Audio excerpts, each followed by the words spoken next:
Saudara, unjuk rasa warga Kalimantan Timur di depan kantor Gubernur Kaltim berakhir ricuh. Masa memprotes kebijakan Pemprov Kaltim yang dinilai menunjukkan gaya hidup mewah dan nepotisme. Bentrokan sempat terjadi antara warga pengunjuk rasa dengan kepolisian yang menjaga kantor Gubernur Kaltim di Jalan Gajah Mada Samarinda. Polisi berusaha membubarkan warga dengan mobil water cannon. Warga pun berangsur-angsur mulai membubarkan diri.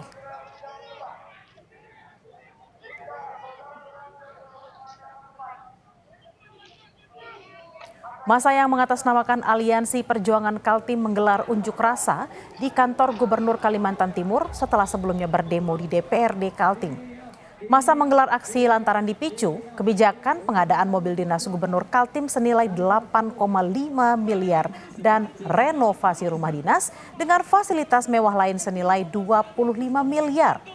Warga meminta penghapusan praktek KKN di lingkungan Pemprov Kaltim, serta meminta DPRD Kaltim Hasanuddin Masud menjalankan fungsi pengawasan terhadap Rusdi Masud, Gubernur Kaltim yang merupakan adik kandungnya.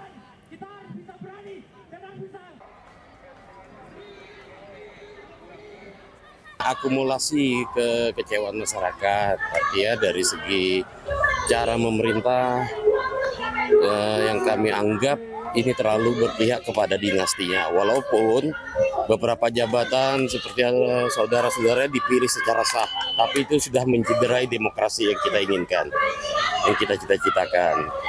Itu harapan kami, itu segera ditinggalkan dinasti, bekerjalah sebagaimana mestinya dan pergunakan anggaran dari rakyat itu sebaik-baiknya untuk rakyat.